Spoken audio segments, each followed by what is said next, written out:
Rukmini book 10థ్ chapter అండి. ఈ 10థ్ చాప్టర్‌లో ఆహ్, అంబ అంబ గురించి చాలా రోజుల నుంచి వెయిట్ చేస్తూ ఉంటది. ఈవెన్ ఈ పెర్ఫార్మన్స్‌కి కూడా అంబ రాలేదనమాట. అందుకని ఆమె అనుకుంటదనమాట. అరే! చాలా రోజులయిందే అసలు ఏం ఈ ఈ ఈవిడ రావట్లేదేంటి? నాలో ఉన్న భావాలన్నీ చెప్పుకోవడానికి తన ఫ్రెండ్ ఇంకెవరు లేరు కదా! అక్కడున్న వాళ్ళతో ఎవరితోనూ ఆమెకు తెలిసిందేమీ షేర్ చేసుకోవడానికి లేదు. అంత స్వతంత్రం లేదనమాట. ఓన్‌గా ఓ జెన్యూన్‌గా మాట్లాడలేదు ఎవరితోనూ కూడా అంత ఫ్రెండ్లీగా. అలాంటిది అంబ రావట్లేదు. అంబ వస్తే బావుండు అనుకుంటదనమాట. కొన్ని వారాలు అలా నడిచిపోతది. చాలా వెయిట్ చేస్తూ ఉంటది. ఎప్పుడొస్తదా? ఎప్పుడొస్తదా అంబ అని జెప్పేసి. ఆహ్, క ఈ అప్పట్లో నాకు తెలిసి ఫోన్స్ అవి కూడా ఉండేవి కాదు. కబురు పంపించడానికి కూడా ఎవరు లేరనుకుంటా. అందుకని ఆవిడొచ్చినప్పటికే అన్నట్లు వెయిట్ చేస్తూ ఉందనమాట. కొన్ని రోజులు అలానే గడిచిపోయింది. ఈమెకి చాలా వరకు రిలీఫ్ లోపల భారం మొత్తం వెళ్ళిపోయిందనమాట. డాన్స్ పెర్ఫార్మన్స్ తర్వాత. చాలా ఫ్రీగా, హాయిగా ఉంటుంది. ఆ ప్రాసెస్‌లో ఒకరోజు కొన్ని వారాలయిపోయిందనమాట. కొన్ని వారాలు అయిపోయిన తర్వాత ఒకరోజు పొద్దున్నే ఈమె తలుపు తీసేసరికి నిద్రపోయి లేచి తలుపు తీసేసరికి అంబ కాషినితో నించునుందనమాట. ఇంకా ఈమెకి చాలా హ్యాపీగా అనిపించింది. "నీకోసం ఇప్పటినుంచి వెయిట్ చేస్తున్నాను తెలుసా? ఇన్ని రోజులైంది. ఏమైపోయావు? ఇన్ని రోజుల నుంచి రాలేదేంటి?" అట్లా అని అడిగింది. మా హస్బెండ్ నన్ను చాలా జాగ్రత్తగా ఆహ్, కేర్‌ఫుల్‌గా చూసుకుంటున్నారు. ఐ మీన్ నేనెటు ఎళ్ళకుండా కాపలాలాగా నా దగ్గరే ఉంటున్నారు మోస్ట్‌లీ. నన్ను ఎటు ఎళ్ళనివ్వట్లేదు. సో, అందుకని రాలేకపోయాను. ఏమనుకోకు అని చెప్తది. సో, ఈ అమ్మాయికి కాలు బాగైపోయింది గదా! ఆ డాన్స్ పెర్ఫార్మన్స్ తర్వాత. మాత క్లియర్ చేశారు అనే విషయం ఆమెకు తెలుసు. బట్ అంబ ఐడెంటిఫై చేస్తదా లేదా? నేను బాగానే నడుస్తున్నాను అనేది చెప్పకుండా ఆమె పక్కనే పద కిందకెళ్దాము గార్డెన్‌లోకి వెళ్లి మాట్లాడుకుందాం అని జెప్పేసి వీళ్ళిద్దరూ కిందకెళ్తారనమాట. పిల్లలు ముందు వెళ్తూ ఉంటారు. వీళ్ళు వెనక నడుస్తూ ఉంటారు. ఈమె కుంటకండా నార్మల్‌గా నడుస్తుంది. కానీ అంబ అది ఐడెంటిఫై చేసే స్థితిలో లేరు. ఐడెంటిఫై చేయలేదనమాట. చేయకుండా అలానే నడుస్తూ వెళ్తూ ఉన్నారు. ఇంకా కనుక్కోదేంటి నేను బానే నడుస్తున్నాను గదా! అని అనుకుంటే ఇంకా వేరే మాటలు కలుపుతూ ఉంటది కానీ, ఆమె కాలు గురించి ఆమె చెప్పదు. ఈమె ఎలాగో కనుక్కోవట్లేదని జెప్పేసి పిల్లల ముందు పరిగెడుతూ ఉంటే వాళ్ళని పట్టుకుందాం అన్నట్టు కొంచెం ఫాస్ట్‌గా అడుగులేస్తదనమాట. ఆహ్, అప్పుడు ఐడెంటిఫై చేస్తదీమె. ఏంటి నువ్వు నార్మల్‌గా నడుస్తున్నావు. ఏమైంది? ఎలా తగ్గింది? అని ఈమె ఆశ్చర్యపోయి అడిగితే అప్పుడు చాలా హ్యాపీగా హార్ట్‌ఫుల్‌గా నవ్వేసి, "మాత నాకు ఈ అవిటితనాన్ని గూడా పోగొట్టేశారు" అని చాలా నవ్వుతూ చెప్తదనమాట. అప్పుడు అంబ చూసావా మాత మహిమ అది మాత అంటే నువ్వు నమ్మాలి. ఇంకా ఫుల్ ఫ్లెడ్జ్డ్‌గా నమ్ము ఇప్పుడైనా అని జెప్పి మాతని ఇద్దరు పొగుడుతారనమాట. పొగిడిన తర్వాత ఏంటి చాలా రోజులైంది ఇంకా కబుర్లేంటి? ఎలా ఉన్నారు? ఏంటి? అని అడిగితే, "ఏం లేదు నేనొక రోజు బయట కనిపిస్తే" అంజలి వాళ్ళ ఇంటి దగ్గరే గదా! అంబ వాళ్ళ ఇల్లు. "సో, మాతో వస్తున్నారు ఇవాళ ఇక్కడికెళ్తారు. నువ్వు గూడా వెళ్ళు" అని చెప్పింది అంజలి. అందుకని వచ్చాను అని చెప్తదనమాట. సో, వీళ్ళందరూ అలా మాట్లాడుకునే ప్రాసెస్‌లో ఆహ్, అందరూ అక్కడ వుమెన్ క్వార్టర్స్‌లో ఉన్న వాళ్ళందరూ ఒక్కొక్కళ్ళుగా అక్కడ లోటస్ గార్డెన్ దగ్గర గ్యాదర్ అవుతున్నారు. లోటస్ గార్డెన్ దగ్గరంటే కామన్‌గా మాతొస్తేనే గదా! ఇక్కడ అరేంజ్ అయ్యేది. సో, మాత వచ్చేస్తున్నారు అని జెప్పేసి వీళ్ళనుకుని ఓహ్! మాత వస్తున్నారు అని జెప్పేసి వీళ్ళు గూడా వెళ్లి కూర్చుంటారనమాట అక్కడ. ఈలోపు మాత వచ్చేస్తారు. అందరూ ప్రణామం జేస్తారు. అయితే ఈలోపు మాతొచ్చే ముందు ఒక ఇద్దరు కొత్త వాళ్ళొచ్చారంట అక్కడికి. వుమెన్స్ క్వార్టర్స్‌కి కొత్త వాళ్ళొచ్చి మాత ప్రతిసారి వస్తూ ఉంటారంట ఇక్కడికి. ఏం మాట్లాడతారొచ్చి? ఆవిడ చిన్నప్పటి విషయాలు మాట్లాడతారా? లేకపోతే ఆవిడ పెళ్లి విషయం మాట్లాడతారా? లేకపోతే రాధా ఉన్నారు కదా! రాధా విషయం మాట్లాడతారా? అంటే, రాధా విషయం ఎందుకు మాట్లాడతారు? రాధా విషయం అట్లా మాట్లాడరు. ఏదో అట్లా మాట్లాడుకుంటూ ఉన్నారన్నమాట డిస్కషన్స్. రాధ గురించి మాతకేం తెలుసు? మాత మాట్లాడరు అని జెప్పి అనేసరికి వీళ్ళు నవ్వుతున్నారు. మాత గురించి వీళ్ళకేం తెలుసు? ఏం తెలీదు గాబట్టే అలా అలా అనుకుంటున్నారు. మాత సర్వాంతర్యామి అని వీళ్ళకి తర్వాత తర్వాత పోను పోను అర్థమవుతదిలే వీళ్ళకి అని జెప్పేసి వీళ్ళు నవ్వుకుంటూ వెళ్ళిపోతారు. అంబ అండ్ సుజాత. వెళ్ళిపోయి ఆ గార్డెన్‌లో గూర్చుంటారు. మాతో వస్తారు. వచ్చిన తర్వాత కొత్తగా వచ్చిన వాళ్ళందరినీ పరామర్శిస్తారు. ఎలా ఉన్నాయి? ఇక్కడ ఏర్పాట్లన్నీ బాగున్నాయా? మీకు హెల్త్ బాగుందా? అంటే కామన్‌గా ఏంటంటే కొత్తగా వచ్చిన వాళ్ళెవ్వరూ తొందరగా కలవలేరు జనాల్లో. వాళ్ళ బాధలు వాళ్ళకుంటాయి గదా! ఆ బాధలోనే ట్రాజడీలో ఉంటారు కాబట్టి, వాళ్ళని త్వరగా బయటికి తీసుకురావాలి అనే పద్ధతిలో ఆ చుట్టూ ఉన్న వాళ్ళని పలకరించమని చెప్తూ ఉంటారనమాట. ఆ ప్రాసెస్‌లోనే మాతో వచ్చినప్పుడల్లా ఎలా ఉన్నారు? ఏంటి? అని అడిగి వాళ్ళకి మంచి చెడులు చూసుకుంటూ ఉంటారు అన్నమాట. ఆ ప్రాసెస్‌లో అడిగారంట. అడిగితే మాత అంజలి అడుగుతది. చెప్తదనమాట. "అంతా బానే ఉంది మాత ఇక్కడ. మీరు మీ చిన్నప్పుడు విషయాలు కానీ అవి ఇంకా కంటిన్యూ చేయాలని, వినాలని అందరూ అనుకుంటున్నాము" అంటే కొంచెం సేపు అలా ఆలోచించి నాకు, రాధకి ఉన్న సాన్నిహిత్యం మీకు తెలుసుకోవాలని ఉన్నట్టుంది అని అంటారనమాట. వీళ్ళిద్దరికీ ఆశ్చర్యంగా అనిపిస్తది. అంటే వీళ్ళిద్దరు మాట్లాడుకున్న మాటలు గదా అవి. సో, మాతకెలా తెలుసు అని కొంచెం ఆశ్చర్యంగా ఉంటది వాళ్ళకి. సో, అప్పుడు చెప్పడం స్టార్ట్ చేస్తదనమాట. రాధ అని అలా కళ్ళు మూసుకొని మెడిటేటివ్ స్టేట్‌లోకి వెళ్ళిపోయి రాధకి అండ్ రుక్మిణి మాతకి చాలా మంచి సన్నిహిత్యం ఉందనమాట. ఆ! రాధ గురించి చెప్తారు. ఒకరోజు తిను అప్పుడు ఇంతకుముందు చెప్పుకున్నాం గదా! తను చిన్నప్పుడు వెనకాల అడవుల్లోకెళ్ళేది కదా! వాళ్ళ ఇంటి రాజభవనం వెనకాల అడవిలోకి వెళ్ళేది కదా! ఆ అడవిలోకి వెళ్ళే ప్రాసెస్‌లో ఒకరోజు రుక్మికి దొరికిపోయి, "నువ్వు ఇంక బయటికెళ్ళడానికి లేదు, పెళ్లి అయ్యేంత వరకు" అని జెప్పేసి రూమ్‌లో బంధిస్తారు కదా! ఆ రూమ్‌లో బందీగా అయిన టైంలో ఒకరోజు మెడిటేషన్‌లో కూర్చుంటదనమాట తను. ఆ మెడిటేషన్‌లో కూర్చున్నప్పుడు ఆహ్ ఆ మెడిటేషన్‌లోనే ఆమె ఎక్కడికో వెళ్తున్నట్టు, అడవిలోకెళ్తున్నట్టు. అది వీళ్ళింటి వెనక ఉన్న అడవి కాదు. వీళ్ళింటి వెనక ఉన్న అడవే చాలా చూడ్డానికి చాలా బావుంటుంది. అలాంటిది ఆమెకి ఇంకా అందమైన అడవి, అదంతా చుట్టూతా ప్రకృతి ఇదంతా చాలా బావుందనమాట. తను మెడిటేషన్‌లో కనిపించే ప్లేస్. అది ఏ ప్లేసా ఏంటా అని ఆవిడకి అర్థం అవ్వలేదు. చాలా సేపు అంటే చూడ్డానికి మనోహరంగా ఉందనమాట. చుట్టూతా ఆహ్లాదకరంగా ఉంది. ఎక్కడ ఏంటనేది ఆలోచించకుండా ఆ ప్రకృతిని ఆ మెడిటేషన్ స్టేజ్‌లోనే అనుభవిస్తూ ఉన్నారావిడ. అలా చూస్తూ ఉన్న కొద్దీ, వెళ్తున్న కొద్దీ ఎంతో బావుంది. ఒక పక్కన పక్షులు, ప్రకృతి, సెలయేరు అలా ఉన్న ప్రాసెస్‌లో ఒక దగ్గర దూరంగా ఇద్దరు కనిపిస్తున్నారు ఈమెకి ఆ మెడిటేషన్‌లోనే. ఎవరా అని దగ్గరికెళ్లి ఆరాగా చూస్తే కృష్ణుడు అండ్ ఇంకొకామె. కృష్ణుడు ఇంకొక ఆమెతో మాట్లాడుతున్నారు.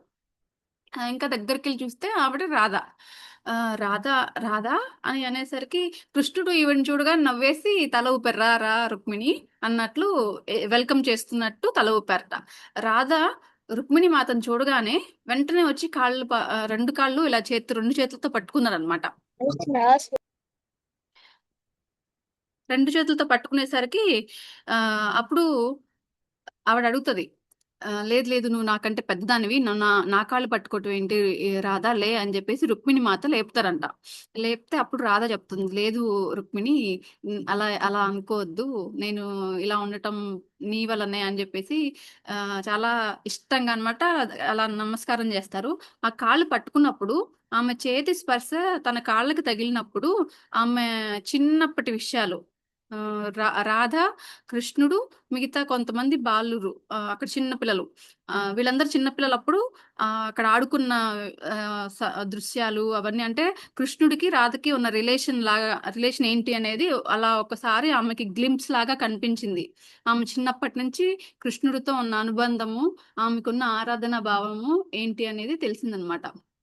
అప్పుడు చాలా ఫ్రెండ్లీగా ఆడుకునేవాళ్ళంట వాళ్ళంతా. చాలా మంది పిల్లలు. ప్లస్ రాధకి కృష్ణుడంటే చాలా ఇష్టము, భక్తి. ప్రేమ, భక్తి అంటే ఒక అంకిత భావంలాగా ఉండేవాళ్ళంట ఆవిడ అప్పటినుంచి కూడా. అట్లా ఒక గ్లింప్స్ లాగా కనిపించి ఆగిపోయింది. అదయిపోయాక వీళ్ళకి పెళ్లయిపోయిన తర్వాత ఇంకొకసారి ఈవిడ మెడిటేషన్‌లో కూర్చున్నప్పుడే ఒకటే బాధ. సమ్ ఎవరో ఏడుస్తుంటే ఆ బాధ గనక వాళ్ళకొస్తది కదా! ఇప్పుడు దేవుళ్ళకి అలానే తెలుస్తదేమో మేబీ. అంటే హయ్యర్ సోల్స్‌కి. కింద వాళ్ళు బాధపడుతూ ఉంటే వాళ్ళకి గూడా ఆ బాధ వెళ్తది అని చెప్పేసి ఒకరోజు ఇట్లనే ఆమె రాధ గురించి ఆమెకి ఆలోచనలొస్తున్నాయి. ఎంతసేపటికి ఆ ఆలోచనలు పోవట్లేదనమాట. రాధే గుర్తొస్తుంది. ఎటు ఎటు చూసినా, ఏం చేసినా పడుకోలేకపోతున్నారు. నిద్రపోవాలంటే నిద్ర పట్టట్లేదు. రాధనే గుర్తొస్తుంది. ఏంటి ఏమైందని జెప్పేసి మెడిటేషన్‌లో కూర్చుంటే ఒకరోజు మెడిటేషన్‌లోనే రాధ ఏడుస్తున్నారు బాగా.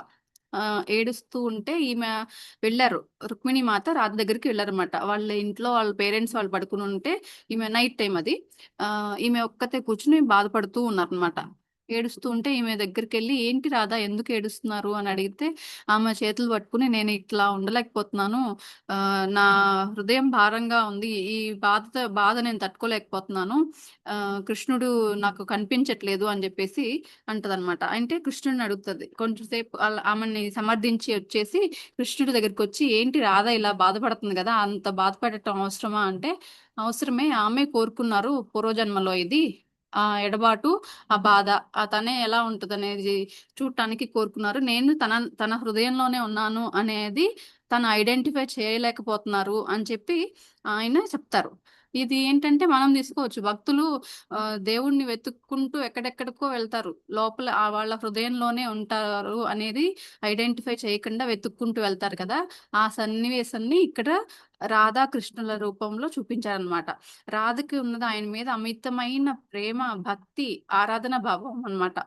అందరు భక్తులకి ఉండేది. సో, ఆ బాధ తనే తీర్చుకోవాలి. తనే తన ఆలోచనలోనే మార్పొస్తేనే ఆ బాధ తీరుతది. నేను మాత్రం ఏం చేయగలిగింది లేదు. ఆయన నేను తనలోనే ఉన్నాను అనేది తను ఐడెంటిఫై చేయాలి. అప్పటి వరకు నేను చేయగలిగిందేం లేదు అని చెప్పేసి ఈయన చెప్తారు. మళ్ళీ ఆమె దగ్గరికెళ్ళి, "నువ్వే ఆలోచించు. కృష్ణుడు ఎక్కడో లేరు. నీ దగ్గరే ఉన్నారు" అని మళ్ళీ సమజాయించి చెప్తది. కొంచెం సేపు అట్లా చూస్తూ ఉండగా ఆమెలోనే రాధ మొహంలోనే కృష్ణుడు గూడా ఈమెకి ప్రతిబింబిస్తారనమాట. అట్లా ఆమెకి ఒకలాంటి సోల్ లెవెల్‌లో ఒక అవేకెనింగ్ జరుగుతది. అప్పుడు ఆమెకు తెలుస్తది. ఓకే. నా దగ్గరే ఉన్నాడు. నాతోనే ఉన్నాడు నా కృష్ణుడు అని జెప్పేసి అప్పుడు రియలైజ్ అవుతదనమాట తను. అప్పటి నుంచి ఇంకా హ్యాపీగా ఉంటది. ఇక్కడ రుక్మిణి మాత కొంచెం గూడా జెలస్ ఫీల్ అవ్వలేదండి. మామూలు మనుషులైతే చాలా జెలస్ ఫీల్ అవుతారు కదా! సో, అలాంటిది ఆమె ఏంటి, ఆమె అవతల వాళ్ళ బాధ, వాళ్ళ హస్బెండ్ గురించి అవతల వాళ్ళు పడే బాధని కూడా ఆమె తీసుకొని చేశారు. భలే అనిపించింది నాకు. అదే అంటే ఇక్కడేంటి వన్నెస్. అందరూ ఒకటే, అందరికొచ్చే ఫీలింగ్స్ అందరిలానే అందరూ ఒకలానే బాధ పడతారు. అంటే పక్కన వాళ్ళు బాధపడినా కూడా మనం గూడా అది బాధ తీసుకోగలగాలి. అలా అలా చాలా బావుంది. మీనింగ్ అయితే చాలా నీట్‌గా అనిపించింది ఎక్స్‌ప్లెయిన్ చేసిన విధానం. ఆ తర్వాత రుక్మిణీ మాత సహాయంతో రాధ గూడా కృష్ణుడిని పెళ్లి చేసుకొని ఇక్కడికొచ్చేస్తదనమాట. ఇక్కడికొచ్చేసినా కూడా రుక్మిణీ మాతకి ఎప్పుడు ఆరాధన హెల్పింగ్ నేచర్ లాగా హెల్ప్ చేస్తూనే ఉంటదనమాట. అప్పుడు ఆహ్, జాంబవంతుడు వాళ్ళ అమ్మాయి కూడా అంతే చూసారా? ఈవిడకొచ్చి అన్నీ సపర్యలు జేసేవాళ్ళు. సో, రుక్మిణీ మాతకి వీళ్ళందరూ భక్తుల్లాగా అన్నమాట. సో, అక్కడేదో సోల్ అగ్రీమెంట్ ఉంది కృష్ణుడికి, రాధకి కూడా. అలా గోపికలు, కృష్ణుడికి కూడా అలానే అగ్రీమెంట్ ఉంది కాబట్టి వీళ్ళందరూ అలా వస్తున్నారు కృష్ణుడి దగ్గరికి. అట్లా రాధ ఇక్కడికొచ్చేస్తారు. అంతవరకు ఆహ్, అక్కడి వరకు చెప్పి ఆపిందనమాట ఆవిడ. వీళ్ళందరూ ఇన్వాల్వ్ అయిపోయారు ఆ స్టోరీలో. వుమెన్స్ క్వార్టర్స్‌లో ఉన్న లేడీస్ అందరూ అలా లీనమైపోయి వింటూ ఉన్నారనమాట. వింటూ ఉన్న ప్రాసెస్‌లో అయిపోయింది. కథ అయిపోయినాక ఇంకా ఆహ్, ఇది చెప్పినందుకు థాంక్ యూ అని జెప్పేసి అందరి తరపున అంజలి థాంక్స్ చెప్తది. చెప్పేటప్పుడు అప్పుడు అందరికి కొంచెం కథ అయిపోయింది అని జెప్పేసి అందరికి తెలుస్తదనమాట. మెల్లగా ఒక్కొక్కళ్ళు లేచి వెళ్ళిపోతూ ఉంటారు. వీళ్ళిద్దరు మాత్రం మిగులుతారు. అంబ అండ్ సుజాత. వీళ్ళిద్దరు మాత్రం అక్కడే కూర్చుండిపోయారు. కూర్చున్నాక సుజాత ఈ అంబ కొంచెం ఇంకా కొంచెం సేపు కబుర్లు చెప్పుకుంటూ కూర్చున్నారు వాళ్ళు అలానే. ఆహ్, కాశిని అండ్ బాబు ఇషాన్ వీళ్ళిద్దరూ దూరంగా ఆడుకుంటూ ఉన్నారు. ఈ అమ్మాయి అటువైపు అంబ అటువైపు చూస్తూ ఏదో ఆలోచనలో పడిపోయింది. ఇదంతా విన్నది కదా! ఏం ఆలోచిస్తుంది అన్నట్టు ఈమేంటంటే ఎప్పుడొచ్చినా సరదాగా నవ్వుతూ మాట్లాడేది. ఈసారి ఎందుకు డల్‌గా అలా ఉండేసరికి "ఏమైంది? ఎందుకు అలా ఉన్నావు?" అని అడుగుతది. "ఏం లేదు" అని చెప్పి వాళ్ళు చూడు ఎలా ఆడుకుంటున్నారో పిల్లలు. కాశిని ఇక్కడ ఉన్నంత కంఫర్ట్‌గా ఎక్కడ ఉండదు. ఈవెన్ ఇషాన్ అంటే ఈమంటుంది. ఈవెన్ ఇషాన్ గూడా అంతే. ఇక్కడ వచ్చి పోయే పిల్లలందరూ పర్మనెంట్‌గా ఉండరు కదా! అందుకని ఎవరితోనూ ఫ్రెండ్‌షిప్ అంతగా ఏర్పడలేదు. కాషినితోనే చాలా ఇష్టంగా ఆడుకుంటూ ఉంటాడు అని చెప్పింది తను గూడా.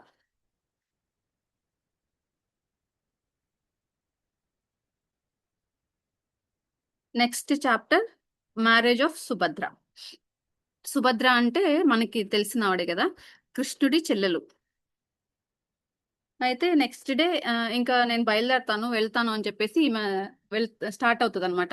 వెళ్ళేటప్పుడు ఒకసారి ఈమె దగ్గరకొచ్చి చెప్తే ఈమె సుజాత హగ్ ఇస్తదనమాట. ఇట్లా హగ్ హగ్ చేసుకునేసరికి ఆమె మెడ మెడ మెడ కిందంతా వాతలున్నాయి.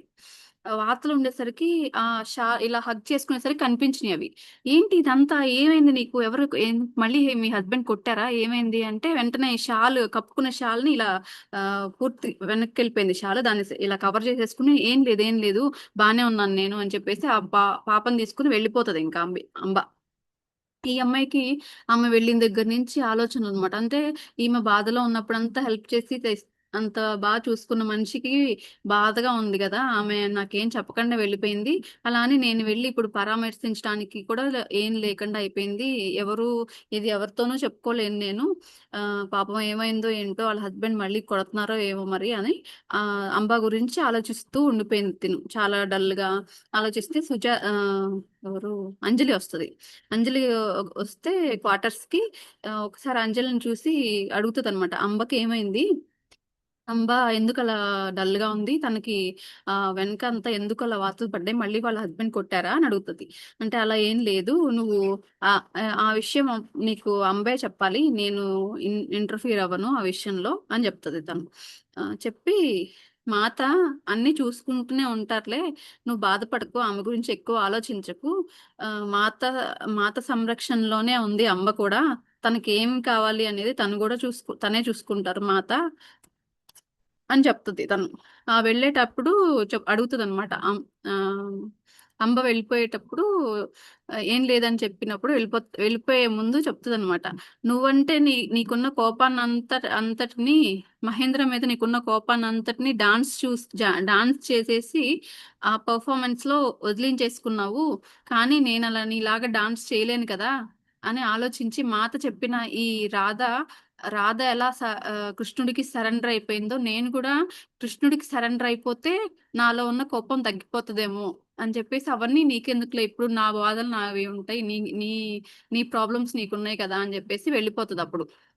అదంతా ఆలోచిస్తది. అంటే వీళ్ళ హస్బెండ్ సంథింగ్ ఏదో చేస్తున్నారు అని జెప్పేసి ఆలోచిస్తదనమాట. అయితే ఇంకా కొన్ని రోజులు అలా గడిచిపోయినియి. ఇంకా కొన్ని నెలలు అలా గడిచిపోయిన తర్వాత వచ్చింది. కొన్ని రోజులకొచ్చిన తర్వాత ఆమె అడుగుతది. "ఏంటి? ఎందుకలా ఉన్నావు ఆ రోజు? మీ హస్బెండ్ ఇబ్బంది పెడుతున్నారా మళ్ళీ?" అంటే, "అది నాకు ఎప్పుడు మామూలే కదా! దాని గురించి ఆలోచించడానికి ఏముందిలే ఇంకా. దాని గురించి వదిలేసేయలే కానీ, నీకు ఒక విషయం తెలుసా? మన రాజభవన్‌లో ఇంకొక పెళ్లి జరగబోతుంది తెలుసా? అని అడుగుతది. ఎవరు పెళ్లి? ఏంటి అంటే, రుక్మిణి మాత పెళ్లి అంటే, రుక్మిణియా? రుక్మిణి ఎవరు? రుక్మిణి గురించి నాకు తెలీదు విన్నాను గాని సారీ రుక్మిణి గాదు. హ్మ్. సుభద్ర పెళ్లి. సుభద్ర గురించి ఎక్కువ వినలేదు నేను. ఆమె గురించి చెప్పు అని అడుగుతదనమాట. సుభద్ర రుక్మిణి కృష్ణుడి చెల్లెలు. అయితే వాళ్ళకి ఒక్కగానొక్క చెల్లెలంట ఆమె. అయితే రుక్మిణి మాత ఈమె పెళ్లి చేస్తాను అని జెప్పేసి అప్పట్లో వాగ్దానం జేసింది. రుక్మిణి మాతకి ఈవిడ ఏంటంటే రిలేషన్ సీతామాత ఫార్మ్‌లో ఉన్నప్పుడు ఆహ్, రావణాసురుడు సీతామాతని అపహరించి లంకలో పెట్టారు గదా! అక్కడ పెట్టినప్పుడు ఆమె అక్కడ ఏమి ముట్టది ఫుడ్ గాని, నీళ్లు గాని ఏం తీసుకునేది కాదనమాట. అక్కడ ఏదో మాయాజాలంలో పెట్టేసి ట్రాప్‌లో పడిపోతాను అని జెప్పేసి ఏం తినేది కాదంట. ఈ విభీషణుడు ఆహ్, రావణాసుడికి చాలా సార్లు చెప్పాడంట. "నువ్వు చేస్తుంది చాలా పెద్ద తప్పు. సీతామాతను తీసుకురావాలనే థాటే తప్పు. అలాంటిది నువ్వు తీసుకొచ్చేసావు.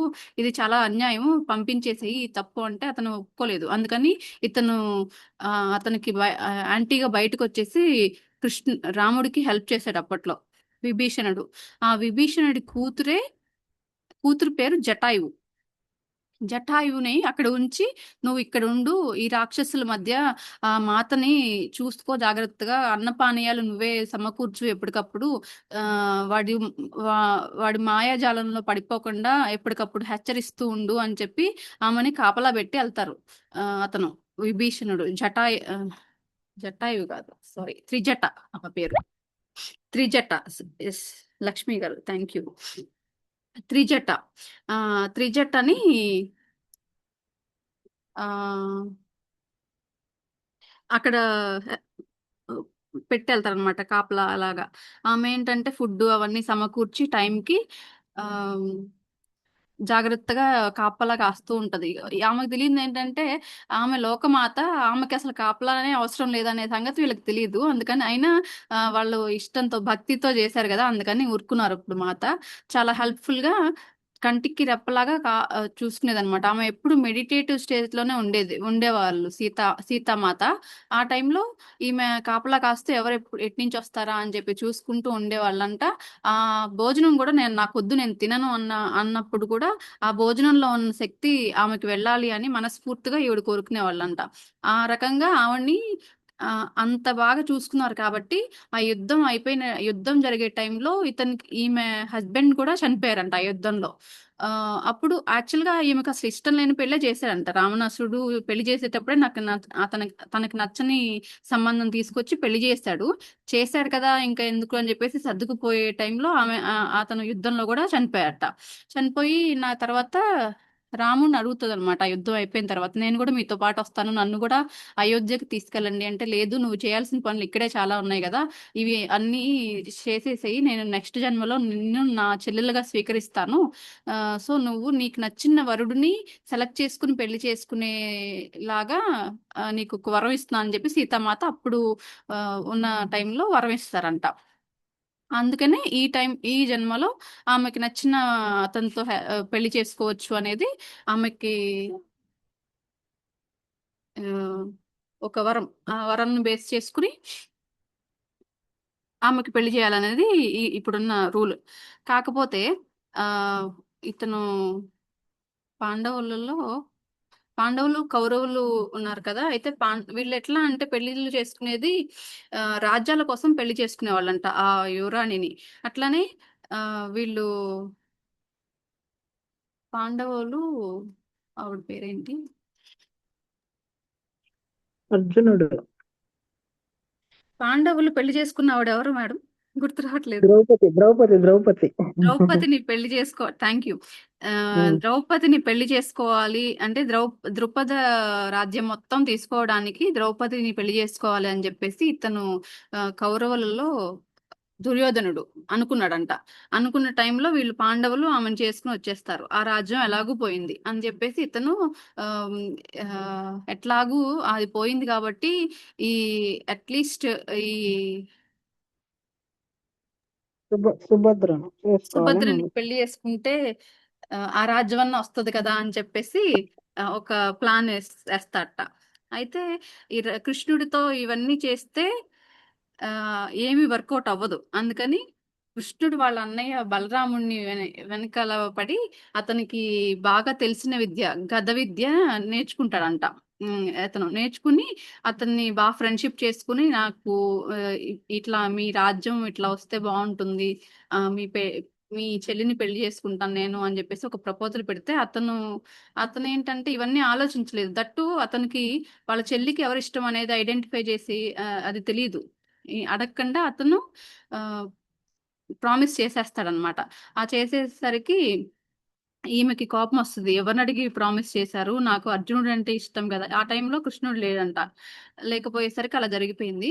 నన్ను ఒక్క మాట అడగాల్సింది గదా! అడగకుండా పెళ్లి చేసేసారు. సారీ ప్రామిస్ చేసేసారెందుకు అని ఆమె ఇబ్బంది పడిందంట. అయితే ఆ టైంలో కృష్ణుడు లేకపోయేసరికి రుక్మిణి మాత దగ్గరికొచ్చి ఇలా జరిగింది. బలరాం అన్నయ్య అక్కడ ప్రామిస్ చేసేసారు కదా! ఇప్పుడు నా పరిస్థితి ఏంటి అని అడిగితే, భయపడకు నేనున్నాను నీకు అని జెప్పేసి ఈమె అభయం ఇస్తారట. రుక్మిణి మాత. ఆ టైంలో ఇంకా ఇదంతా వీళ్ళిద్దరూ డిస్కస్ చేసుకుంటున్నారు. ఒక్క నిమిషం.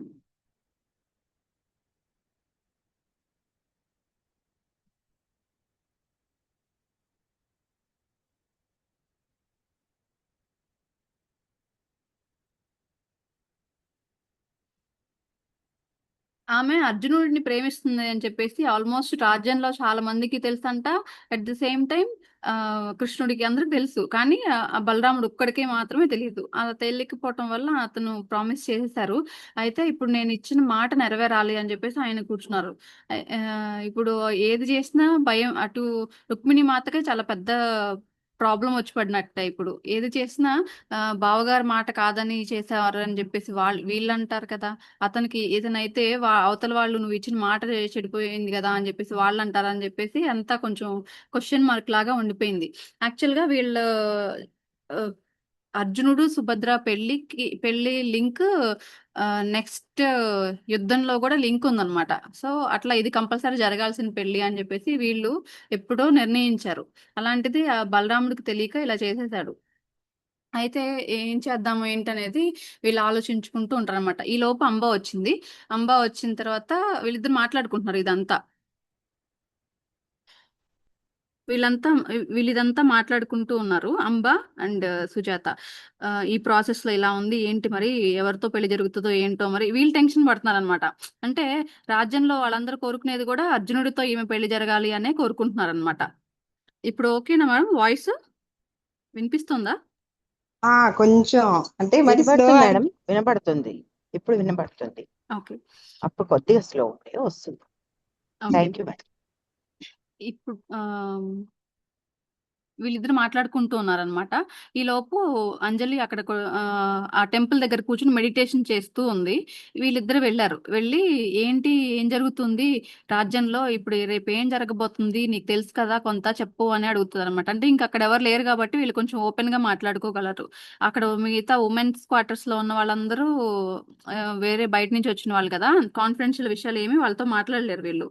అయితే అప్పుడు ఆమె చెప్తుంది అనమాట, వివాహము అర్జునుడితోనే జరుగుతుంది, మీరేం భయపడకండి అని చెప్తే, అది ఎలా జరుగుతుంది ఏంటి అంటే అప్పుడు చెప్తుంది, నేను ఒక 4 రోజుల క్రితం మాతతో పాటు ఆ మందిరానికి వెళ్ళాను. అప్పుడు కృష్ణుడు అక్కడ కూర్చుని ఒక పానీయం సేవిస్తూ ఉన్నారు. ఆ టైంలో మాత అక్కడికి వెళ్ళారనమాట. వెళ్ళి వీళ్ళిద్దరు ఏంటంటే ఒక గేమ్ లాగా ఒక ఆ టేబుల్ మీద అటొక్కళ్ళు ఇటొక్కళ్ళు కూర్చున్నారు. ఒకటే డ్రింక్ గ్లాస్ ఒకటి అక్కడ ఉంది అనమాట. అయితే మాత ఒక సిప్ తీసుకుని అలా ఇలా తాగి అక్కడ పెట్టి, సుభద్ర పెళ్లి అర్జునుడితోనే జరగబోతోంది అని చెప్పేసి అక్కడ పెడుతుంది అనమాట ఆవిడ. పెట్టగానే ఆయన ఆ గ్లాస్ తీసుకుని ఇంకొక సిప్ తీసి అక్కడ పెట్టి, జగన్మాత ఇచ్చిన మాట పొల్లు పోకూడదు కదా, అందుకని అలానే జరుగుతుంది అని చెప్పి అక్కడ పెడతారు. అంటే వేరే దగ్గర పెడతారు అనమాట. అంటే ఇది ఎట్లా అంటే ఒక బోర్డులో వచ్చే కనుక చెస్ గేమ్ ఆడినట్టు గ్లాస్ అక్కడికి ఇక్కడికి అటు కొంచెం ప్లేసెస్ మార్చి మార్చి పెడుతున్నారు వీళ్ళు. ఒక సిప్ తాగి అక్కడ పెడుతున్నారు. దానికి ఏదో అంతరార్థం ఉందన్నమాట వాళ్ళు పెట్టే ప్రాసెస్ లో, ఆ గ్లాస్ పెట్టే ప్రాసెస్ లో. ఈ అమ్మాయి అదంతా చూస్తుంది కానీ అంజలి ఆమెకు అర్థం కావట్లే వాళ్ళు ఏమి ఆడుకుంటున్నారు, అదేం ఆట, దాని అర్థం ఏంటి అనేది ఆమెకి క్లారిటీగా తెలియట్లేదు. అయితే చూస్తూ ఉంది. ఆమె అడుగుతుంది అనమాట, మరి బావగారు ఇచ్చిన మాట సంగతి ఏంటి అని చెప్పేసి ఇంకొక సిప్ తాగి ఇంకొక దగ్గర ఆ గ్లాస్ మెల్లగా ప్లేస్ చేస్తారు. అదే గ్లాస్ ఈయన తీసుకుని అదంతా నేను చూసుకుంటాను అని చెప్పి అక్కడ పెడతారు. ఆ ఈమంటారు అనమాట, మాత అంటారు నేను చూసుకుంటాను అదంతా అంటే, ఆమ్, లేదు లేదు నువ్వు ఒక్కదానివే హ్యాండిల్ చేయలేవు, నేను కూడా చూసుకుంటాను నేను చూసుకుంటాను అని మాత తాగేసి మొత్తం డ్రింక్ అక్కడ పెడతాను అనమాట గ్లాస్. అప్పుడు ఆయన గ్లాస్ తీసుకుని, నువ్వు ఒక్కదానివే చూస్తే అవ్వదు, నేను కూడా హెల్ప్ చేస్తాను అని చెప్పేసి, అరే గ్లాస్ లో జ్యూస్ మొత్తం తాగేసావు నువ్వే అని చెప్పేసి నవ్వుతూ అక్కడ పెడతారు. అంటే మాత ఏంటి మొత్తం నేనే హ్యాండిల్ చేయగలను అన్నట్లు ఆ గేమ్ లో ప్రూవ్ చేశారు అని అనుకోవాలనుకుంటున్నాను. ఆమెకు కూడా పూర్తిగా ఆ గేమ్ నాకు కూడా అర్థం కాలేదులే, కానీ వాళ్ళు ఇలా మాట్లాడుకున్నారు. ఆ తర్వాత మాతతో పాటు నేను వచ్చేసానులే, కానీ అక్కడ ఏం జరిగింది ఆ ఆట ఏంటి అనేది అడగలేదు నేను అని చెప్తుంది తను, అంజలి. అయితే పొద్దున్నే అయిపోయింది, రేపే పెళ్లి. హడావిడంతా పెళ్లి హడావిడి వెనకాలే కదా ఉమెన్స్ క్వార్టర్, ఈ క్వార్టర్సే కదా రాజ్యభవనం వెనకాల ఉన్నది. ఇక్కడ కూడా అన్ని అలంకారాలు, పెళ్లి హడావిడి. అక్కడ పెళ్లిలో ఇవ్వాల్సిన వెరైటీస్ కొన్ని ఇక్కడ ప్రిపేర్ చేయించటం, అట్లా కొన్ని కొన్ని హడావిడిగా జరుగుతుంది అన్నమాట. వంటలు చేయించటం అట్లా ఇక్కడ కూడా హడావిడి స్టార్ట్ అయిపోయింది. వీళ్ళకి మాత్రం కొంచెం టెన్షన్ గా ఉంది, ఏం జరుగుతుందో ఏంటో అనేసి. అయితే సుజాత వచ్చిందనమాట. సుజాత వచ్చేసి ఆమెకి ఏం తెలియదు కదా, అంతలానే అనుకుంటుంది. ఏంటి హడావిడి అంటే ఆమె చెప్తుంది, దుర్యోధనుడికి మన సుభద్రకి పెళ్లి జరుగుతోంది, మీకు తెలియదా అని చెప్తుంది. అవునా అని చెప్పేసి వీళ్ళేం మాట్లాడకుండా ఉంటారు. అయితే ఆ క్షణంలో కొంత హడావిడిగా ఉంది, పెళ్లి సందడి మొదలైంది. అంతా రెడీగా ఉంది అనే టైంలో ఏం జరిగిందో తెలియలేదు. క్షణాల్లో ఒక గుర్రం మీద అర్జునుడు వచ్చేసి ఆ ఆమెని సుభద్రని తీసుకుని వెళ్ళిపోతారనమాట. ఆ తీసుకుని వెళ్ళే ప్రాసెస్లో ఆ వచ్చింది అర్జునుడే అని కృష్ణుడికి మాత్రమే తెలుసు. మిగతా ఒక సాధువు రూపంలో వస్తాడంట. అయితే అక్కడ ఏం జరిగింది అనేది ఇలా రెప్పపాటులో అక్కడ ఏం జరిగింది అనేది ఐడెంటిఫై చేయలేకపోయారు. కొంతమంది అరే రాజకుమారి వెళ్ళిపోయారు, తీసుకెళ్ళిపోతున్నారు అని చెప్పేసి వీళ్ళు ఐడెంటిఫై చేసే టైంకి ఆయన ఎక్కడికో దూరంగా వెళ్ళిపోయారు అనమాట. చాలా ఫాస్ట్గా అయిపోయింది. అయితే వీళ్ళు అనుకుంటున్నారు ఇది రుక్మిణి మాత చేసిన పని, రుక్మిణి మాత ఇదంతా అరేంజ్ చేశారు కదా. సో ఎందుకంటే రుక్మి శిశుపాలుడితో ఈమె పెళ్లి అరేంజ్ చేసినప్పుడు కృష్ణుడు కూడా సేమ్ ఇలానే వెళ్ళి అక్కడ డిస్టర్బ్ చేసి అక్కడ మాతను తీసుకొచ్చేసారు కదా, అలానే తీసుకొచ్చారు ఇప్పుడు కూడా. ఇక్కడ కూడా అలానే జరిగింది, వీళ్ళిద్దరి పెళ్లిలో ఏదో రిలేషన్ ఉంది అని చెప్పేసి వీళ్ళు అనుకుంటారు అనమాట. అలా ఆమెను అక్కడి నుంచి తప్పించి తీసుకెళ్ళిపోతారు ఆయన. ఇప్పుడు ఏం చేస్తారు బలరాముడు అంటే, ఇక్కడ వీళ్ళు ఎలా చేస్తారంటే మాత అండ్ కృష్ణుల వారు వీళ్ళకి సంబంధం ఏం లేనట్టు, అంటే ఏం తెలియనట్టు, వీళ్ళు కూడా నార్మల్ గా పెళ్లిలో అటెండ్ అవుతున్నట్టు, అతను ఎవరో తెలియకుండా వచ్చి తీసుకెళ్లిపోయినట్టు అక్కడ క్రియేట్ చేశారు. అప్పుడు ఎవరిని అనలేరు కదా. ఇన్ కేస్ మాత అరేంజ్ చేస్తే నువ్వెందుకు ఇలా చేస్తావు అని బలరాముడు నిలదీయలేరు, ఎవరు అడగలేరు. అందుకని మాత ఇలా చాకచక్యంగా చేశారనమాట. మాత అండ్ కృష్ణుడి హస్తం కూడా ఉంది దీంట్లో. ఇప్పుడు అతనికి ఏం చేయలేని పరిస్థితి. అటేమో మాట ఇచ్చాను పోయిందని చెప్పేసి బాధపడుతున్నాడు, ఇటు ఏం జరిగింది, ఎవరు తీసుకెళ్లారు అనేది, అంటే ఇంకా నా మాటకి వాల్యూ ఉండదు కదా అని చెప్పేసి అతను బాధపడుతున్నారు. కానీ ఇంకా లోక కళ్యాణం కోసం ఇది జరగక తప్పదు అని చెప్పేసి వీళ్ళిద్దరు చేసిన మాయ ఇది, కృష్ణుడు అండ్ రుక్మిణి మాత. అంతవరకు ఆ చాప్టర్ అయిపోయింది. 11th చాప్టర్ అది.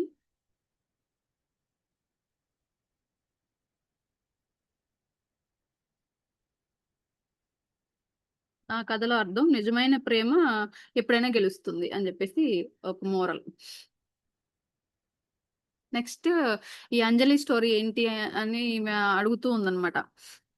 ఏంటి నువ్వు నీకు నీ నీ స్టోరీ ఏంటి, మీ హస్బెండ్ ఏంటి ఇంకా బాధపడుతున్నారా అంటే, అవును నిజంగానే ఈయనేంటో రోజు కొన్ని రోజులు బాగానే ఉన్నారు డ్రింక్ చేయకుండా, తర్వాత అంతా మళ్ళీ మొదలైంది, ఇలానే ఇబ్బంది పెడుతున్నారు అని చెప్పేసి అప్పుడు మళ్ళీ వీళ్ళ గురించి మాట్లాడుకుంటూ ఉన్నారు. యాక్చువల్గా ఆ పెళ్లి తర్వాత ఆ అతను కురురాజ్య యువరాజు ఉన్నారు కదా, ఆయన వీళ్ళని అక్కడికి రమ్మని చెప్పి దుర్యోధనుడు ఈ నారాయణి ఆర్మీ మినిస్టర్స్ అక్కడికి రమ్మన్నారంటే, వీళ్ళ హస్బెండ్ ఆయన నారాయణి ఆర్మీ మినిస్టర్ లో మెయిన్ పర్సన్ ఇతనే కదా.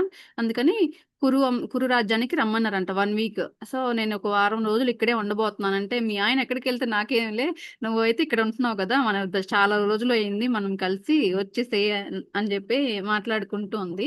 అయితే వచ్చిన దగ్గర నుంచి ఆమె, ఎందుకు ఇంకా ఇబ్బంది పెడుతున్నారా మీ హస్బెండ్, అలా అలా కొట్టడం ఏంటి, అలా వాతలు ఉన్నాయేంటి అట్లా మాట్లాడుతుంటే, నేను ఇక్కడికి వచ్చేదే మనశ్శాంతి కోసం, హ్యాపీగా ఉండడానికి వస్తాను, నువ్వెందుకు అవే అడిగి అడిగి నన్ను ఇంకా విసిగిస్తున్నావు, అది వదిలేసేయి, నువ్వు ఆయన మారడు, నేను నేను మాతకి సరెండర్ అయ్యాను, నేను కూడా కృష్ణుడిని ఆరాధిస్తున్నాను, ఆవిడ రాధ ఎలాగో కృష్ణుడిని మనసులో ఉంచుకున్నారో నేను అలానే చేస్తాను అని చెప్పేసి, నువ్వు అవన్నీ నా దగ్గర ఇంకా మాట్లాడకలే, హ్యాపీగా ఉన్నాను ఇక్కడికి వచ్చి, నువ్వు మళ్ళీ ఇది మాట్లాడితే నాకు బాధగా అనిపిస్తుంది, నేను ఎక్కువసేపు టైం వేస్ట్ చేయదలుచుకోలేదు, అలాంటి అనవసరమైన మాటలు మాట్లాడి అవన్నీ మర్చిపోదామని ఇక్కడికి వస్తున్నాను, అవి అడగద్దు ఇంకా అనేది అడిగేసరికి ఇంకా ఆమె ఓకే సరే అయితే నేను ఇబ్బంది పెట్టను అని చెప్పేసి ఆపేస్తారనమాట. ఇంకా వీళ్ళిద్దరూ ఒకటే రూమ్ లో ఉండాలి కదా. అయితే పెద్దాడు అయిపోయాడు ఇషాన్కి ఆల్మోస్ట్ 8 సంవత్సరాలు వచ్చింది, కాశినికి 12 సంవత్సరాలు వచ్చినాయి. అయితే కాశిని తీసుకుని వస్తుంది కదా, వీళ్ళ రూమ్ లోనే ఉండాలి, ఇంకా ప్లేస్ లేక వీళ్ళు ఏం చేస్తారంటే కింద ఒక పక్క వేసేసి ఆ పిల్లలిద్దరిని అక్కడ పడుకోబెడతారు. వీళ్ళిద్దరేమో చెరొక మంచం మీద పడుకుని ఆమె అంటుంటది సుజాత, ఈ కాశినికి 12 ఇయర్స్ వచ్చేసినాయి. ఇషాన్ కూడా ఇద్దరు ఈక్వల్ ఏజ్ లాగా ఉంది. ఇషానే ఇప్పుడు 8 సంవత్సరాల పిల్లాడైనా సరే వాళ్ళ అమ్మకి చెప్తారంట ఏమేం కావాలి, ఇట్లా ఉండాలి ఇట్లా ఉండాలని చెప్పేసి ధైర్యం చెప్పడం కానీ అన్ని చాలా మెచ్యూర్డ్ పర్సన్ లాగా బిహేవ్ చేస్తున్నాడు. నాకు వాడిని చూస్తుంటే ఆశ్చర్యంగా ఉంది అని అంటుందన్నమాట. అని ఇంకా వీళ్ళు పెద్ద వాళ్ళు అయిపోతున్నారు, ఇంకా ఇలా ఒకే దగ్గర పడుకోబెట్టడానికి ఇక వీలవ్వదు అని చెప్తే ఆమె చెప్తుంది అప్పుడు కాశిని ఇషాన్ని తప్ప ఎవరిని పెళ్లి చేసుకొని అంటుంది. అంటే అదేంటి అలా మాట్లాడుతున్నావు, మీరేమో రాజు కుటుంబానికి సంబంధించిన వాళ్ళు, మేమేమో డాన్సర్స్ లోవర్ కాస్ట్, మీ హస్బెండ్ ఎలా ఒప్పుకుంటారు అనుకుంటున్నావు, నీతో నాకు ఫ్రెండ్షిప్ కుదరటమే గొప్ప, అలాంటిది నేను ఇలా వియ్య ఆ, ఒక రిలేషన్ ఏమి నేను కోరుకోవట్లేదు, ఈ ఫ్రెండ్షిప్ చాలు, అయినా నేను అసలు అలా అనుకోవట్లేదు, వాళ్ళిద్దరు ఒక దగ్గర పెరిగారు, అయినా కాశిని పెద్దది తనకంటే, నేను అక్క తమ్ముడు లాగా నేను అనుకుంటున్నానంటే ఇది నా నుంచి వచ్చిన ప్రోత్సాహం అస్సలు కాదు, కాశిని నార్మల్ ఆవిడ కాదు, తనకి వేరే శక్తులు ఉన్నాయి, ఫ్యూచర్ ఏంటి అనేది తనకు తెలుసు, ఎవరిని నిర్ణయించుకోవాలనే శక్తి కూడా తనకే ఉంది, అందుకనే తను చెప్తోంది నేను అతను తప్ప ఇంకెవరిని పెళ్లి చేసుకోను, నా సోల్మేట్ అతనే అని చెప్పేసింది. నువ్వు ఇది అంతా మీ నాన్నకి చెప్పకని చెప్పి నేను చెప్పాను, అది నేను చేసేది ఏం లేదు, తన ఒపీనియనే, కంప్లీట్ గా తన డెసిషనే అని చెప్తుంది ఆమె. సో పిల్లల ఒపీనియన్ అలా యాక్సెప్ట్ చేసేవాళ్ళు అనుకుంటా ఆ రోజుల్లో. అట్లా అంటే ఈమెకేమో టెన్షన్ గా ఉంది, వాళ్ళ ఆయనకి తెలిస్తే వీళ్ళ ఇషాన్ ప్రాణానికే ఇబ్బంది కదా అని చెప్పేసి ఆలోచిస్తుంది అనమాట. అంటే కొంచెం భయంగా ఉంది, ఇదేంటి ఇలా అంటుంది ఈవిడ అని చెప్పేసి. అయితే ఈమెకి డాన్స్ స్టెప్స్ ఓన్లీ లేడీస్ ఏది చేస్తారో అది మాత్రమే తెలుసు కదా, జెంట్స్ చేసే స్టెప్స్ దీనికి పూర్తిగా రావు. అయితే ఈమె ట్రైన్ చేస్తుంది అతనికి డాన్స్ పర్ఫామ్ చేయడానికి. అనుకుంటుంది అనమాట, ఇషాన్ పెద్దవాడు అవుతున్నాడు, డాన్స్ స్టెప్స్ మాతేమో ఇంకా నీకు ఈయనను కూడా మంచి డాన్స్ అని చేయమని చెప్పారు కదా, అలాంటిది నేను చేయలేకపోతున్నానేమో, 100% నేను న్యాయం చేయలేకపోతున్నాను, జెంట్స్ చేసే స్టెప్స్ వేరే ఉంటాయి కదా, అది నేను ట్రైనింగ్ ఇవ్వలేకపోతున్నాను అనేసరికి ఒకరోజు కాశిని దగ్గర డాన్స్ చేసి చూపిస్తాడనమాట ఇతను బాబు. ఎగ్జాక్ట్ జెంట్స్ ఎలా చేస్తారో అలా మంచి పెద్ద పెద్ద పర్ఫార్మర్స్ ఇస్తారు కదా, అలాంటి డాన్స్ పర్ఫార్మ్ చేసి చూపిస్తాడంట. చూపిస్తే వీళ్ళు దూరంగా ఉండి చూస్తారు. వీళ్ళిద్దరు ఏదైనా మాట్లాడుకుంటూ ఉంటే పిల్లలిద్దరు ఎవరన్నా వెళ్ళారనుకోండి, వీళ్ళిద్దరు ఎవరైనా వీళ్ళు ఏం మాట్లాడుకుంటున్నారో విందామని వాళ్ళు ఆపేస్తారంట. అట్లా అట్లా వాళ్ళిద్దరి మధ్య మంచి బాండింగ్ ఏర్పడింది. ఆ బాబు అంత బాగా డాన్స్ చేస్తున్నారు, ఎలా డాన్స్ చేయగలుగుతున్నావు అని అడిగితే నాకు గంధర్వులు కళలో వచ్చి నేర్పించారు మమ్మీ అమ్మ అని చెప్తారట ఆ బాబు. సో ఆ బాబుకి ఏదో పవర్ ఉంది, అంటే కాశినితో ఉండటం వల్లనో లేకపోతే అతనికో ఏమో తెలియదు కానీ అతను ఓన్ గా గంధర్వులు నేర్పించిన డాన్స్ నేర్చుకోగలుగుతున్నాడు అనమాట. సో అట్లా వీళ్ళకి ఇంకా ఈమెకి కొంచెం దిగులు తగ్గింది, అయ్యో నేను వాడిని మంచిగా డాన్స్ నేర్పించలేకపోతున్నాను అనే బాధ తగ్గింది. ఇప్పుడు 13th 12th చాప్టర్ అంజలి స్టేల్, అంటే అంజలి కథ. ఆమె ఎప్పటి నుంచో ఈ కథ బాగుంటుందండి యాక్చువల్గా. అంజలి యాక్చువల్గా మిగతా చలికత్తులు ఉంటారు కదా వాళ్ళలాగా సుకుమారంగా ఉండదు ఆవిడ, కొంచెం రఫ్ గా హైట్ గా ఉంటది పర్సనాలిటీ. ఇంతవరకు ఆమె పర్సనాలిటీ గురించి ఎక్కడ చెప్పలేదు మనం.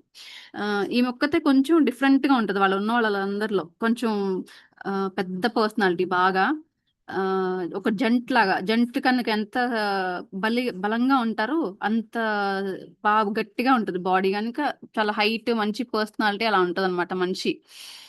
అయితే ఈమె గురించి ఒక కథ. ఆమె ఒకరోజు మెడిటేషన్ లో ఇట్లా లోటస్ పాండ్ దగ్గర అమ్మవారి టెంపుల్ ఉంటది కదా, అక్కడ కూర్చొని మెడిటేషన్ చేస్తూ ఉంటారు అంజలి.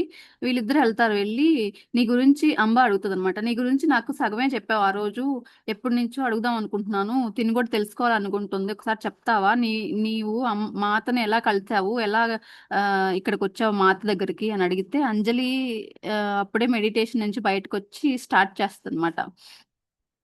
అయితే ఆమె ఎప్పటి నుంచి స్టార్ట్ చేయను అంటే, నీకు చెప్పాను కదా అక్కడి నుంచి స్టార్ట్ చేయనా, ఎట్లా అంటే తిని కూడా వినాలి కదా, స్టార్టింగ్ నుంచి స్టార్ట్ చేయి అని చెప్తుంది. స్టార్టింగ్ నుంచా అని చెప్పేసి నవ్వేసి, అది ఒక్క జన్మతో అయ్యేది కాదు, నేను సీతామాత టైం నుంచి ఇంకా అంతకుముందు నుంచి కూడా ఉంది కనెక్షన్, బట్ అదంతా చెప్తే చాలా టైం అవుతుంది కాబట్టి నేను సీతామాత జనరేషన్ నుంచి నేను స్టార్ట్ చేస్తాను అని చెప్పి స్టార్ట్ చేస్తాను అనమాట. సీతామాత టైంలో అంట ఈమె ఆ, అంజలి ఒక యోగి, ఐ మీన్ ఋషిలాగా అన్నమాట. ఎప్పుడు తపస్సు చేస్తూ ఋషులలో కలిసి ఉంటది. అయితే వీళ్ళల్లో జనక మహారాజు వాళ్ళ ఆస్థానంలో యజ్ఞవల్కుడు అనే ఒక ఆయన ఉంటారట. ఆయన రెండో భార్య అయిన మైత్రేయి దగ్గర శిష్యురాలే ఈ అంజలి. ఒకరోజు వీళ్ళు చాలా ఫేమస్ అంట, మైత్రేయి అండ్ యజ్ఞవల్కుడు జానక మహారాజ్కి సీతామాతకి చాలా దగ్గరగా ఉంటారు అనమాట. వాళ్ళకి అన్నిట్లో సలహాలు ఇవ్వటం, అట్లా అట్లా రాజా ఆస్థాన ఋషుల్లాగా అన్నమాట. అట్లా ఆ ప్రాసెస్ లో ఈమె ఏంటంటే ట్రైనింగ్ ఇస్తూ ఉంటుంది ఋషులకి. మెడిటేషన్ కానీ ఇంకా మంచి చెడులు చెప్పటం, పాఠాలు చెప్పడం అట్లాంటి చెప్తూ ఉంటారు. అయితే ఒకరోజు జనక మహారాజు ఒక ప్రోగ్రామ్ లాంటిది ఏర్పాటు చేస్తారు. అక్కడ చాలా మంది రాజులను పిలుస్తారు అనమాట ఆ ప్రోగ్రామ్ కి. ఆ ప్రోగ్రామ్ లో మైత్రేయి చేత పర్ఫార్మెన్స్, అదే ఇది చెప్పిస్తారు, ఈ మెడిటేషన్ ఇంకా మంచి చెడులు ఉంటాయి కదా, ఒక ప్రవచనం లాగా ఇప్పించేసరికి ఒక రాజు బాగా ఇంప్రెస్ అవుతారనమాట ఆమె ఆమె మాటలకి. నాకు ఇది రాజ్యం వద్దు ఏం వద్దు, నేను మీ దగ్గర శిష్యరికం నేర్చుకోవాలనుకుంటున్నాను, నన్ను కూడా జాయిన్ చేసుకోండి అంటారు. అంటే లేదు లేదు, నేను జెంట్స్కి ఇవ్వను, కావాలంటే మా హస్బెండ్ యజ్ఞవల్కుడి దగ్గరికి వెళ్ళండి మీరు, నేను జెంట్స్కి ట్రైనింగ్ ఇవ్వటం మానేశాను అని అడిగితే అతను వదలకుండా వెనక పడేవాడంట. ఎక్కడికి వెళ్ళినా లేదు నాకు మీ దగ్గరే శిష్యరికం కావాలి అని అడిగేవాడంట. లేదు, నేను ఇంతకు ముందు ఇచ్చేదాన్ని కానీ నేను జెంట్స్కి ఇచ్చినప్పుడు ఇబ్బందులు పడ్డాను ఒకప్పుడు ట్రైనింగ్ ఇచ్చినప్పుడు, సో ఇప్పుడు నేను ఇవ్వట్లేదు, మీరైతే అక్కడికే వెళ్ళాల్సిందే అని చెప్పేసి గట్టిగా చెప్తుంది. అయినా ఆయన వదలకుండా వీళ్ళు ప్లేసులు మార్చి మరి ఎక్కడికక్కడికి, అంటే ఆయన వస్తాడని చెప్పేసి ఒక ప్లేస్ లో ఒక రోజు, ఇంకొక ప్లేస్ లో ఒక రోజు, అలా అలా గ్యాదర్ అవుతూ ఉంటారు అనమాట వాళ్ళ సత్సంగం కోసం. ఎక్కడ ఉంటే అక్కడికి ఆ వాళ్ళని రాజ్యం వదిలేసి ఇంటిని వదిలేసి ఈయన వీళ్ళ చుట్టూనే తిరుగుతూ ఉన్నాడు అనమాట. అందుకని నేను అసలు ట్రైనింగ్ సెంటర్ తీసేసాను, అసలు ఎవరికి చెప్పట్లేదు ఇప్పుడు అని చెప్పేసి ఆమె ఎవరిని వాళ్ళకి ఎక్కడికక్కడికి పంపించేసి వదిలేస్తంట. ఆ ప్రాసెస్ లో అంజలి ఒక్కతే ఉంటది మైత్రేయితో. ఒకరోజు రాజు పూర్తిగా వదిలేశారనమాట, వాళ్ళ ఫ్యామిలీని వదిలేశారు, రాజ్యాన్ని వదిలేసేసరికి ఆ రాజ్యంలో అంతా కొంచెం సంక్షోభం. అంటే రాజు పట్టించుకోకపోతే ఇంకంతా అలానే ఉంటది కదండి. సో ఆ రాజ్యం అంతా సర్వనాశనం అయిపోయింది. వాళ్ళ పాపని వాళ్ళ వైఫ్ని కూడా చంపేశారు ఎవరో శత్రువులు, రాజ్యాన్ని ఆక్రమించుకోవడానికి యుద్ధంలో. అయితే ఈ ఈ అమ్మాయికి అవన్నీ తెలుసు. అంజలి ఆ రూపంలో ఉన్నప్పుడు అంజలికి తెలుసు, నీ వల్ల నీ రాజ్యము, నీ ఫ్యామిలీ మెంబర్స్ అందరూ నాశనం అయిపోతున్నారు, నువ్వు అనుకున్నది ఈ జన్మలో వీలవ్వదు. మాత చెప్పారు కదా, మైత్రేయి మాత, నువ్వు వెళ్ళి ఈ జన్మలో కాదు వచ్చే జన్మలో పోనీ రావాలని గట్టిగా కోరుకో, అప్పుడు వస్తావంటే వినే పనే లేదు. ఆయన చాలా గట్టిగా తీర్మానించుకుని కూర్చున్నారు. అప్పుడు ఇంకా మైత్రేయి రాలేదన్నమాట. ఈ లోపు ఈమెకి కోపం వస్తుంది. అంజలి శపిస్తుంది, నువ్వు ఇలా చేస్తున్నావు, నీ వైఫ్ నీ వల్ల చనిపోయింది, ఆ ఉసురు నీకు తగులుతుంది, కంపల్సరీ తగులుతుంది, నీ వల్ల నీ తల్లి కూడా ఐ మీన్ వచ్చే జన్మలో తల్లి కూడా మరణిస్తుంది అని చెప్పేసి ఇలా చేస్తే ఆమె తొందరపడి శపించేస్తుంది అనమాట. ఆ టైంలో మైత్రేయి వస్తారు. మైత్రేయి వచ్చి, నువ్వు ఇన్ని రోజులు చేసిన సాధన ఏంటి, నువ్వు ఇప్పుడు చేసిన పని ఏంటి, ఇప్పుడు వరకు ఏంటి, అరిషడ్ వర్గాలన్నింటినీ జయించావనే కదా మనం ఇప్పుడు దాకా మాట్లాడుకుంటుంది, నువ్వు ఏం జయించినట్టు ఇట్లా అయితే, చిన్న చిన్న విషయాలకే అతని మీద కోపం వచ్చి అతన్ని శపించేసావు కదా. శపించటం అంటే ఊరికే శాపం తీసుకున్న వాళ్ళకి మాత్రమే కాదు, శపించిన వాళ్ళకి కూడా శిక్ష పడుతుంది కంపల్సరీ. నువ్వు అంతగా నీ కోపాన్ని కంట్రోల్ చేసుకోలేకుండా ఇన్ని రోజులు నీ సాధన అంతా వేస్ట్ చేసావు కాబట్టి నువ్వు కూడా ఇదంతా ఏంటి అనేది తెలుసుకునేదాకా అలా తిరుగుతూ ఉంటావు. నువ్వంతా అరిషడ్ వర్గాలని కొంచెం కంట్రోల్ చేసుకున్న తర్వాతనే నేను నీకొచ్చి నేను నీకు కలుస్తాను, ఎన్ని జన్మలు పడుతుందో తెలియదు అని చెప్పేసి ఈమె కూడా తెప్పిస్తుంది అనమాట. ఆ శాపానికి నువ్వు కూడా అర్హురాలివే అని చెప్పి ఆమె రివర్స్ తెప్పిస్తారనమాట. ఈవిడ. అంటే నువ్వు నాకు ఇప్పుడు శిష్యరేఖం నేను ఇంకా నీకు కూడా ఇవ్వను, నువ్వు కూడా వెళ్ళిపో అని చెప్పేసి పంపించేస్తుంది. ఆమె నెక్స్ట్ ఇంకొక జన్మ ఎత్తుతుంది. మగ జాతి లాగా మగ అబ్బాయి లాగా పుట్టేసి ఆమె ఏం చేయాలో తెలియదు, లైఫ్ పర్పస్ ఏంటో తెలియదు, ఏం చేసినా సాటిస్ఫాక్షన్ ఉండదు, మెడిటేషన్ చేస్తూనే ఉంటుంది. కానీ అబ్బాయి లాగా ఉన్నప్పుడు నా లైఫ్ పర్పస్ ఏంటి, నేను ఏం చేయాలి అనేది ఆమెకి తట్టేది కాదనమాట ఆ జన్మలో. ఎవరిని అడిగినా ఏం చేసినా అంటే ఏ పని చేసినా హ్యాపీనెస్ లేదు, బ్లిస్ఫుల్ స్టేట్లో చేయట్లేదు. ఏదో ఏదో వెలితి, ఏది చేసినా వెలితి. అట్లా గడిచిపోయింది. ఆ జన్మ అంతా అయిపోయిన తర్వాత ఇంకొక జన్మ ఎత్తుతుంది అనమాట అమ్మాయిలాగా. అమ్మాయిలాగా జన్మ ఎత్తి ఓన్లీ మెడిటేషనే. ఇంకా అదే ఇంకెవ్వరితో సంబంధం లేకుండా వాళ్ళ నాన్న దగ్గరికి వెళ్ళి చెప్తున్నాను, నేను ఇట్లా సన్యాసం లాగా తీసుకుందాం అనుకుంటున్నాను, వెళ్ళిపోదాం అనుకుంటున్నాను అంటే ఆయన ఏమీ ఎదురు చెప్పరు. ఇంకా వెళ్ళిపోతుంది, బయటకు వెళ్ళిపోయి ఒక్కతే అడవిలో అంటే తిరుగుతూ సంచారిలాగా ఆ, ఆ ప్లేస్కి తిరుగుతూ ఒక్కొక్క దగ్గర మెడిటేషన్ చేసుకుంటూ వెళ్తుంది అనమాట ఆ జన్మలో. వెళ్ళే ప్రాసెస్లో ఒకసారేమో ఎడారిలో ఎవ్వరు ఉండరు, ఎడారిలో ఆ, ఒక చిన్న షెల్టర్ లాగా ఏర్పరచుకుని అక్కడ ఉంటదన్నమాట. అక్కడికి రావడానికి కూడా అంత ఈజీ ఏం కాదు జనాలు. అయితే ఒక లేడీ వస్తుంది అనమాట. ఒక లేడీ చాలా అందంగా రెడీ అయ్యి మంచి పాష్గా, ఈమెంటంటే బట్టలు కూడా సరిగ్గా లేకుండా పెద్దగా జుట్టు పెంచేసుకుని ఆ జుట్టుతోనే బాడీ కవర్ చేసుకునే అంత యోగిలాగా అయిపోయింది. ఓన్లీ మెడిటేషన్ చేసుకుంటూ కూర్చునేవాళ్ళు ఆవిడ. ఆమ్, అలా కొంతసేపు కొన్ని ప్లేసెస్లో, కొన్ని దగ్గర అడవుల్లో అలా అలా జీవించి వచ్చేది. ఈ ఎడారిలో ఉన్నప్పుడు ఒక అమ్మాయి వస్తుంది అనమాట ఈమె దగ్గరికి. ఆ ఆ అమ్మాయి వచ్చినప్పుడు ఆ, చాలా నీట్గా ఉంటుంది చూడ్డానికి, పాష్గా సిటీ గర్ల్ లాగా. ఆమ్, భలే ఉంటుంది చూడ్డానికి అందంగా. ఆ, ఎవరు ఈవిడ, ఎలా వచ్చింది ఇక్కడికి అంటే అక్కడికి రావడానికి కూడా ట్రాన్స్పోర్టేషన్ ఉండదు, ఏమి ఉండదు. అసలు నార్మల్ పీపుల్ రావడానికనే అంటే చాలా టఫ్ అన్నమాట అది. అసలు ఎవరు ఈవిడ ఏంటి అనేది, అంటే ఈవిడకి ఏదో దివ్య శక్తులు ఉన్నాయి, లేకపోతే ఇక్కడ దాకా రాలేరు అని చెప్పేసి మీరు ఎవరు ఏంటని అడిగితే, నన్ను నువ్వే వెతుక్కుంటూ వస్తావులే, నా గురించి నీకెందుకు ఇప్పుడు ఆ, అని ఇంకా నా నాతో పాటు ఇప్పుడు ఆ, వస్తావా రావా అని అడుగుతుంది అనమాట. నేను రాను ఇప్పుడు అని చెప్పి అనేసరికి ఆమె వెళ్ళిపోతుంది. ఆమె ఆలోచించుకుంటూ కూర్చుంటుంది అనమాట.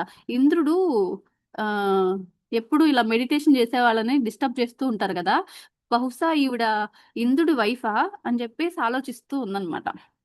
నా తపస్సు భంగం చేయడానికి వచ్చారా, డిస్టర్బ్ చేయడానికి అంటే ఆవిడే నా గురు ఆ, గురువుని తెలుసుకోవాలి అనేది ఆవిడకి స్పృహ వచ్చింది ఈ జన్మలో.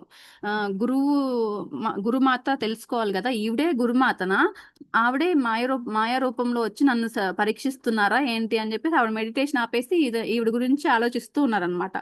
అయితే ఇంకా ఆవిడ వెళ్ళిపోయింది. కొన్ని రోజులు అలా మెడిటేషన్ కుదరలేదు. ఇంకా కొన్ని రోజులకి ఒక దగ్గర అడవిలోకి వెళ్ళిపోతుంది ఈమె. ఆ అడవిలో వెళ్ళిన తర్వాత ఈమె గుమ్మానికి ఒక చిన్న హట్ లాగా, గుడిసెలాగా ఏర్పాటు చేసుకుని అక్కడ ఉన్నారనమాట. మళ్ళీ ఇంకొక అమ్మాయి, ఎవరో ఒక అమ్మాయి వచ్చి వెళ్ళడం తెలిసింది, కానీ ఆ అమ్మాయి ఎవరు అనేది క్లియర్ గా కనిపించలేదు. ఈవిడ తీరా వెళ్ళి ఆవిడ ఎవరు అనేది చూసేసరికి అక్కడ గుమ్మం దగ్గర డ్రెస్ కవర్ పెట్టుందన్నమాట. ఈమె వేసుకోవడానికి బట్టలు, సమ్ అదే లేడీస్కి కావాల్సిన అన్ని ఒక కవర్ లో పెట్టి ఉన్నాయన్నమాట. అయితే ఈవిడెవరో నన్ను వదిలేలా లేరు అని చెప్పేసి ఈమె ఆ జుట్టు అంతా కట్ చేసుకుని నీట్ గా మంచిగా పాష్ గా తయారై ఆ డ్రెస్ ఆవిడ ఇచ్చిన కవర్ లో పెట్టారు, ఆ డ్రెస్ వేసుకుని ఈవిడ వెళ్తుంది అనమాట. ఎలా అంటే ఎక్కడ అయితే రాజకుమారి, ఆ చుట్టూ సరౌండింగ్స్ లో ఎక్కడెక్కడైతే రాజకుమారులు ఉన్నారో వాళ్ళందరినీ కలవాలి, సో కలిస్తే ఈవిడెవరో మనకు తెలిసిపోతుంది అని చెప్పేసి స్టార్ట్ చేస్తుంది అనమాట వెతకటం.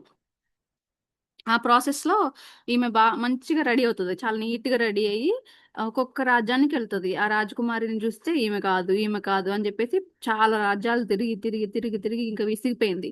అయ్యో నేనేంటి, నేను నా గురుపత్ నా గురూజీ కోసం వెతికి వెతికి వేసారిపోతున్నానా, నేను అసలు కనుక్కోలేనా ఈ జన్మకి, నా గురువుని కలవలేనా అని చెప్పేసి దిగులుగా ఉందన్నమాట. ఒకసారి అలా దిగులుగా కూర్చునేసరికి ఒక మనిషి అటు వెళ్తూ, ఇట్లా ఎందుకు ఇలా కూర్చున్నారు, ఆ ద్వారకకి వెళ్ళండి, మీకు ఏం కావాలన్నా పరిష్కారం దొరుకుతుంది అని చెప్తాడంట ఒక అతను. అయితే ఇంకా కొంచెం ఆ సముద్ర తీరం నుంచి నడుచుకుంటూ ఇలా స్ట్రైట్ గా వెళ్తే ద్వారక వస్తుంది అని చెప్తే అట్లా వెళ్తుంది అనమాట ఆవిడ. వెళ్ళేసరికి అక్కడ ఈమె బట్టలన్నీ కొంచెం మురికిగా అయిపోయినాయి అనమాట. వెళ్ళేసరికి అక్కడ ద్వారకలో అడుగు పెట్టిందో లేదో వెంటనే అక్కడ ఉన్న వాళ్ళు హెల్ప్ చేస్తున్నారు అనమాట. రండి రండి, ఏంటి ఏం కావాలి మీకు అంటే రుక్మిణి ఇక్కడ రాజదర్బార్కి వెళ్ళాలి అంటే, రుక్మిణి మాత పేరు కూడా తెలియదు, తెలియకుండానే రాజదర్బార్కి వెళ్ళాలి అని అడుగుతుంది అనమాట. అవునా, రండి రండి అని చెప్పేసి తీసుకెళ్తారు ఒక అతను. తీసుకెళ్ళిన దగ్గర నుంచి అక్కడ ఉన్న హెల్పర్స్ అందరూ అమ్మాయిలు "ఆ, రండి మీకోసమే మాత ఎదురు చూస్తున్నారు" అని చెప్తే నాకు ఆకలిగా ఉంది అని అడుగుతుంది. ఇంకా ఫుడ్ అరేంజ్ చేసి ఈమె స్నానం చేసేసి వచ్చి ఫుడ్ తీసుకుంటది అనమాట.